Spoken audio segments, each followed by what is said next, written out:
कुछ मरीज ओपीडी में ऐसे आते हैं कि अगर ओपीडी का पर्चा 500 रुपए का है 5 दिन का, अच्छा, और डॉक्टर इनको 5 दिन की दवा देता है और कहता है कि छठे दिन दिखा देना, तो 5 दिन दवा खाने के बाद अगर इसकी बीमारी में थोड़ी सी कसक रह जाती है तो ये इसकी भैंस की आंख छठे दिन दिखाने नहीं आता है। डॉक्टर को 500 रुपए बचाने के चक्कर में ये उस पर्चे से दवाई लेता फिरता है मार्केट में, और 2 दिन की दवा लेता है। दवा खाने के बाद जब ये सही हो जाता है तो ऐसा नहीं है कि वो पर्चे को फेंक दे, ये इसकी भैंस की आंख उस पर्चे का फोटो खींच के रख लेता है कि अगर परिवार में कोई ऐसी बीमारी से बीमार होगा तुरंत दवा दे दूंगा मैं। तो इसकी भैंस की आंख डॉक्टर बना फिर आई है। इसके घर परिवार खानदान में अगर किसी को सेम बीमारी हो जाती है तो ये वही पर्चा पास कर देता है और कह देता है सेम बीमारी मुझे हुई थी, मैंने भी 7-8 दिन दवा खाई थी, मैं बिल्कुल सही हो गया था, इसी से दवा लेना। काहे तुम डॉक्टर को दिखाओगे 500 रुपए खराब करोगे,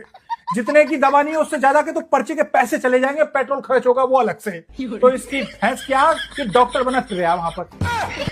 अगर इसके परिवार में सेम प्रॉब्लम किसी बच्चे को हो जाती है तो ये इसकी भैंस क्या वही पर्चा लिए लिए फिरता है मार्केट में और दवा लिया था मेडिकल से, और बीवी से कहता है आधी आधी गोली सब में से दे देना। अगर उसमें गैस का कैप्सूल है तभी ये चक्कर में पड़ जाता है कि इसको कैसे आधा करूं, तो बीवी को समझाता है ये गैस का कैप्सूल है, बच्चे को कहां गैस बनती है, गैस का कैप्सूल छोड़ दो। तो भाई साहब सारी दवाएं दे देता है, बस गैस का कैप्सूल नहीं देता है। और कुछ नमूने ऐसे आते हैं ओपीडी में दिखाने के लिए कि अपना पर्चा 500 रुपए का बनवाता है और डॉक्टर से अपनी दवा लिखवा रहा होता है, तभी धीरे से कह देगा डॉक्टर साहब बच्चा है यार हमारा 11 साल का,